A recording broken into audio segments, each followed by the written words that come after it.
गुणित अनुपात का नियम। यह नियम 1803 में जॉन डाल्टन के द्वारा दिया गया था।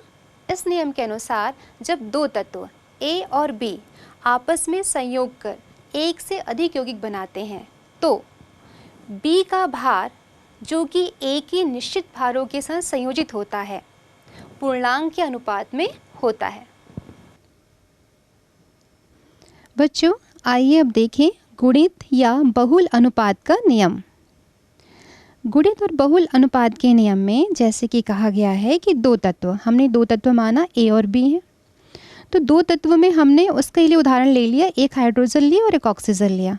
तो जब ये दो तत्व आपस में क्रिया करके एक से अधिक यौगिक बनाते हैं, एक यौगिक बना लिया उसने H2O और दूसरा यौगिक उसने बना लिया H2O2 हाइड्रोजन परऑक्साइड।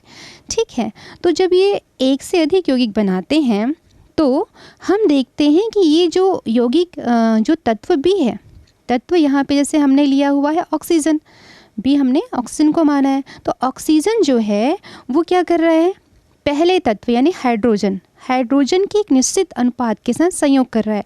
देखिए यहाँ पे H2 है पहले वाले यौगिक में और दूसरे वाले यौगिक में भी H2 है और B का जो है वो चेंज हो रहा है। यहाँ पे एक अकेला ऑक्सीजन है और यहाँ पे जो ऑक्सीजन है O2 है। ठीक है, तो तत्व B जो है वो क्रिया कर रहा है किसके, तत्व A के निश्चित अनुपात के साथ।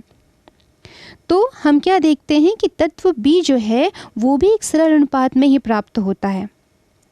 देखिए यहाँ पे ऑक्सीजन का यदि द्रव्यमान लिया जाए तो यहाँ पे आ रहा है इसका 16 और यहाँ पे O2 का लिया जाए तो 16 दूनी 32, तो ये हो गया 16:32 या हम इसे लिख सकते हैं 1:2, जो कि एक पूर्णांक है।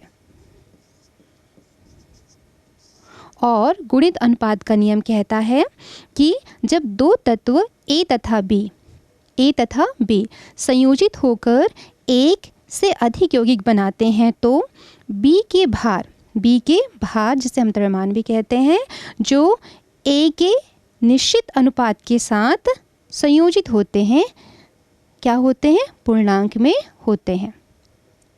ठीक है, समझ में आया? चलिए इसे एक और उदाहरण के द्वारा समझते हैं। जैसे कि हमने अब A और B में दूसरा कोई तत्व ले लेते हैं। मान लीजिए A में हमने ले लिया कार्बन और B के रूप में हमने ले लिया ऑक्सीजन।